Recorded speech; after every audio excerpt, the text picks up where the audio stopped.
Hello বন্ধুরা, সবাই কেমন আছেন? আশা করছি সবাই খুব ভালো আছেন এবং সুস্থ আছেন। আজকে আমি স্পেশাল আলুর দম রান্না করে দেখাবো। সেই জন্য আমি প্রথমে আলুগুলোকে ধুয়ে কেটে আর একটুখানি ফুড কালার মিশিয়ে নিয়েছিলাম। রেসিপিটা যাতে বড় না হয়ে যায় এই জন্য আমি সব কিছুটা আগে থেকে জোগাড় করে নিয়েছিলাম, কারণ একটু আলুটা অনেকটা বেশি ছিল। ওই জন্য ছিলে এবং ধুয়ে চুপড়িতে করে ভালোভাবে জলটাকে ঝরিয়ে রেখে দিয়েছিলাম, দিয়ে ফুড কালার এবং লবণ দিয়ে একটুখানি রেখে দিয়েছিলাম। দেখতে পাচ্ছেন একবারে আলুটা আমার ভাজা হয়ে গিয়েছে, বেশ লাল লাল করে ভাজা হয়েছে। আমি একটা চাটনির সাহায্যে চেখে নিচ্ছি।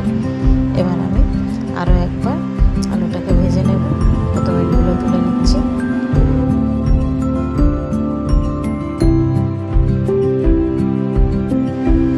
এবার বাকি যেটুকু আলু আছে আমি সবটুকু দিয়ে দেবো তার আগে আমি একটুখানি লবণ দিয়ে দিচ্ছি, যাতে আলুগুলো জড়িয়ে নেওয়া যায় কড়ার মধ্যে। এগুলোকেও ভালোভাবে ভেজে নেব। ভাজা হয়ে গিয়েছে, এবার এক এক করে আমি সবটা তুলে নেব।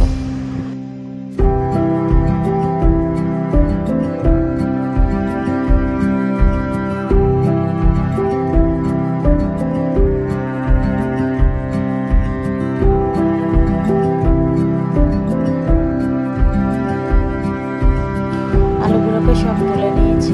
এবার একটা প্রেশার কুকারের মধ্যে আলুগুলোকে দিয়ে আর 1 চামচের মতো লবণ দেবো। অল্প পরিমাণে জল দেবো, জলটা বেশি দেবো আর আলুটা তাড়াতাড়ি সিদ্ধ হয়ে যায়। প্রেশার কুকারে 1 থেকে 2টোর মতো সিটি দেবো, দিয়ে নামিয়ে নেবো। এবার আমি প্রেশার কুকারটাকে বন্ধ করে অন্য একটা গ্যাসের মধ্যে বসিয়ে দেবো।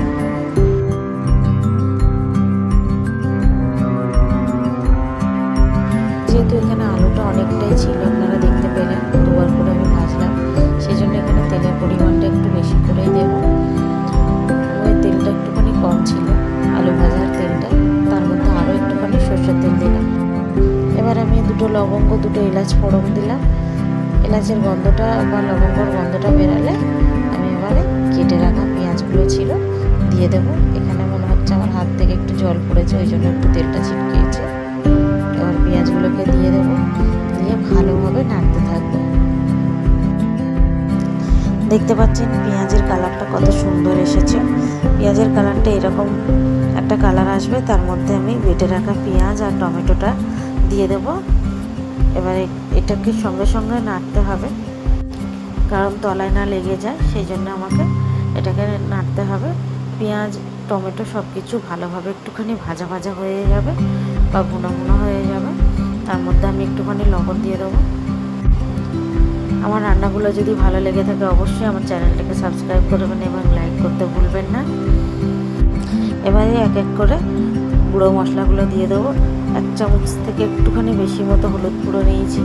1.5 চামচের মতো আমি এখানে লঙ্কার গুঁড়ো ব্যবহার করেছি। 1 চামচের মতো জিরা আর মরিচের গুঁড়ো ব্যবহার করেছি এবং 1 চামচ ধনে গুঁড়ো ব্যবহার করেছি। এই মশলাগুলোকে খুব সুন্দর করে একদম কষিয়ে নিতে হবে। অবশ্যই এই মশলাটাকে ভালোভাবে কষিয়ে নিতে হবে, কারণ আলুটা সিদ্ধ করাই আছে, ওই জন্য বেশিক্ষণ লাগবে না। এই মশলাটা ভালোভাবে একদম গন্ধ ছাড়বে, সিদ্ধ হয়ে কষানো হয়ে যাবে, পেঁয়াজগুলোও সিদ্ধ হয়ে যাবে, খুব সুন্দর তেল ওপরে উঠে আসবে। ততক্ষণ পর্যন্ত আমাদের মশলাটাকে কষিয়ে নিতে হবে। মশলাটা খুব সুন্দর কষানো হয়ে গিয়েছে, দেখতে পাচ্ছেন। এবার আলুগুলোকে ওর মধ্যে দিয়ে দিয়েছিলাম, একটু উপর থেকে ধনেপাতাও দিয়েছিলাম। Thank you.